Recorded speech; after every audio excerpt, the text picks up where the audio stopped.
Hi friends, welcome back to my YouTube channel abroad Andhra అమ్మాయి. అందరికీ happy Sunday ముందుగా. So first అయితే నేను ఈరోజు మీ అందరితో చికెన్ డ్రమ్ స్టిక్స్ ఎలా చేయాలో చూపిస్తాను. అదే అండి, లెగ్ పీసెస్ అంటారు కదా, ఇలా రావి తీసుకొని ఫస్ట్ క్లీన్ చేసుకొని మనమైతే నైఫ్తో మార్క్స్ పెట్టుకోవాలి. తర్వాత చూస్తున్నారు కదా, ఇది మ్యారినేషన్ అనమాట. సో పెరుగు, పసుపు, ఉప్పు, కారం అండ్ అదేవిధంగా చికెన్ మసాలా ఇవన్నీ కూడా వేసి మనం నైస్గా కలిపేసుకొని ఫ్రిడ్జ్లో పెట్టేసుకోవాలన్నమాట. ఆఫ్టర్ 1 అవర్ అయితే ఇలా ఉంటుంది, చూస్తున్నారు కదా. నేనైతే ఇలా మంచిగా కలిపేసి పెట్టుకున్నాను. దీనిలో ఏంటి అంటే మనకి అప్పుడు మనం మ్యారినేట్ చేసుకుంటే ఆ మసాలాస్ అవన్నీ కూడా చికెన్కి పడతాయి అన్నమాట. నెక్స్ట్ వచ్చేసరికి ఇది ఎయిర్ ఫ్రైయర్ ఫ్రెండ్స్, చూస్తున్నారు కదా. ఇది ఇలా ఓపెన్ చేసుకొని నేనైతే దీనికి ఫస్ట్ లోపల అలా డైరెక్ట్గా పెట్టేయకుండా ఒక బటర్ పేపర్ అయితే నేను బేస్గా వేసుకుంటున్నాను. చూసారు కదా, ఇలాగ పేపర్ని కట్ చేసుకొని ఇలా పెట్టుకున్నాను అనమాట. మనం ఆ సైజ్ పేపర్ని అయితే ఇలా కట్ చేసుకొని బటర్ పేపర్ అయితే పెట్టుకోవాలి friends. You can also replace this butter paper with aluminium foil అనమాట ఇఫ్ యూ వాంట్ టు. తర్వాత ఇంకా ఈ మ్యారినేట్ చేసి ఫ్రోజన్లో పెట్టుకున్న చికెన్ని మనమైతే ఇలా తీసుకొచ్చి ఈ ఎయిర్ ఫ్రైయర్లో 1 by 1 అయితే నీట్గా ప్లేస్ చేసుకోవాలి ఫ్రెండ్స్. చూస్తున్నారు కదా, ఇలా ప్లేస్ చేసుకున్న తర్వాత మనమైతే మ్యాక్సిమం ఆయిల్ అయితే అవసరం లేదనమాట. ఎందుకంటే ఎయిర్ ఫ్రైయర్ ఫంక్షన్ ఏంటంటే వితౌట్ ఆయిల్ మనకి ఫుడ్ అనేది కుక్ అండ్ ఫ్రై చేస్తుంది అనమాట. మనకి కొంతమంది కావాలంటే జస్ట్ ఏదన్నా ఆయిల్ తోటి బ్రష్ తోటి గ్రీస్ చేసుకోవచ్చు. బట్ నేనైతే ఒక్క చుక్క ఆయిల్ కూడా యూజ్ చేయలేదు ఫ్రెండ్స్. చూస్తున్నారు కదా, ఇలా అయితే అన్నీ నీట్గా ఎయిర్ ఫ్రైయర్లోకి షిఫ్ట్ చేసుకున్నాను. తర్వాత వచ్చేసరికి నేనైతే ఈ ఎయిర్ ఫ్రైయర్కి సెట్టింగ్స్ ఉంటాయన్నమాట. నేను ఇప్పుడు మీకు చూపిస్తాను. ఇలాగా నీట్గా ప్లేస్ చేసుకున్నాక మనమైతే జాగ్రత్తగా అది ఎయిర్ ఫ్రైయర్ సాకెట్ని అయితే క్లోజ్ చేసుకోవాలి, కంప్లీట్గా క్లోజ్ చేయాలి ఫ్రెండ్స్. తర్వాత స్విచ్ ఆన్ చేసేసుకొని మనమైతే ఇక్కడ ఇప్పుడు ఇది చూస్తున్నారు కదా, బ్లూ బటన్ ఆన్ అయింది. ఇక్కడ మీరు చూసినట్లయితే మల్టిపుల్ సెట్టింగ్స్ ఉన్నాయి. సో నేను లెగ్ పీస్ బటన్ని సెలెక్ట్ చేశాను. ఆటోమేటిక్గా టెంపరేచర్ అండ్ మినిట్స్ అయితే సెలెక్ట్ అయిపోతుంది. లాస్ట్ టైం చేసినప్పుడు నాకు కొంచెం ఓవర్ కుక్ అనిపించింది, అందుకని వాళ్ళు 25 అని చెప్తే నేను 20 మాత్రమే సెలెక్ట్ చేశాను friends.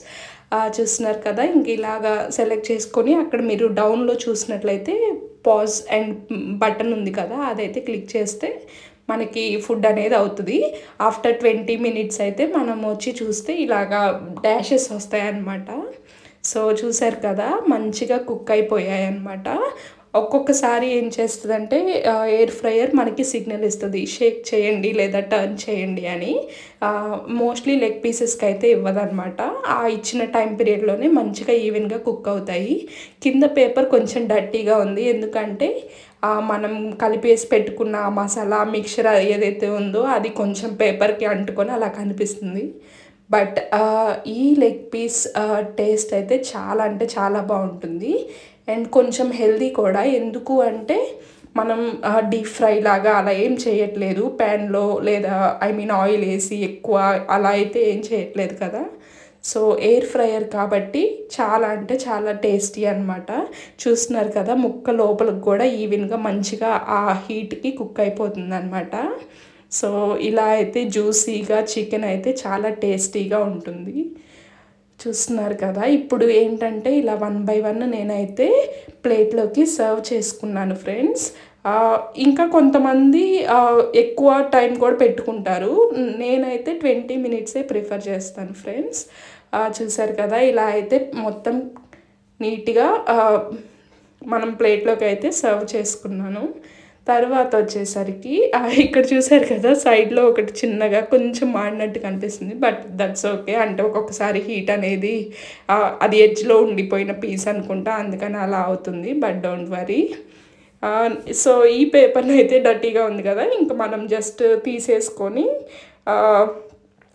You can bin this paper అనమాట friends. So no worries about that. ఇంకా తర్వాత మనం నెక్స్ట్ ఏదైనా ఐటమ్ చేసుకుంటే మళ్ళీ న్యూ పేపర్ పెట్టుకొని చేసుకోవచ్చు. ఏదన్నా ఫ్రైస్ అలాంటివి అయితే డర్టీ అవ్వవు కాబట్టి you can place directly also అనమాట వితౌట్ పేపర్. చూసారు కదా ఫ్రెండ్స్, ఇలా అయితే నేను చికెన్ లెగ్ పీసెస్, అదర్వైజ్ ఇంకా దీన్ని డ్రమ్ స్టిక్స్ అని కూడా అంటారు కదా. ఈ రెసిపీని అయితే నేను నా స్టైల్లో ఇలా చేశాను అనమాట. మీరు మీ ఇంట్లో ఎలా చేసుకుంటారో నాకు కింద కమెంట్స్ సెక్షన్లో చెప్పండి ఫ్రెండ్స్. ఇంకొకసారి చెప్తున్నాను, ఈ రెసిపీ అయితే చాలా అంటే చాలా టేస్టీగా ఉంటుంది ఫ్రెండ్స్. సో మీరు కూడా డెఫినెట్గా మీ ఇంట్లో ట్రై చేయండి, along with onion and lemon అనమాట. You will definitely like this taste friends. నేను రీసెంట్గా ట్రై చేశాను, చాలా బాగుంది. ఇంకా నేను ఎవ్రీ 2 వీక్స్కి ఈ రెసిపీని ట్రై చేస్తున్నాను అనమాట. చూస్తున్నారు కదా, జ్యూసీగా మంచిగా చాలా అంటే చాలా టేస్టీగా ఉంది. మనకి రెస్టారెంట్ స్టైల్ టేస్ట్ అయితే వస్తుంది ఫ్రెండ్స్. ఈ రెసిపీ అయితే చాలా అంటే చాలా ఈజీ, ఎవరైనా ఈజీగా చేసుకోవచ్చు. So if you guys like this video, please don't forget to like, comment, share and subscribe to my YouTube channel Abroad Andhra Ammayi. I will see you all in my next video. Until then, you guys take care. Bye.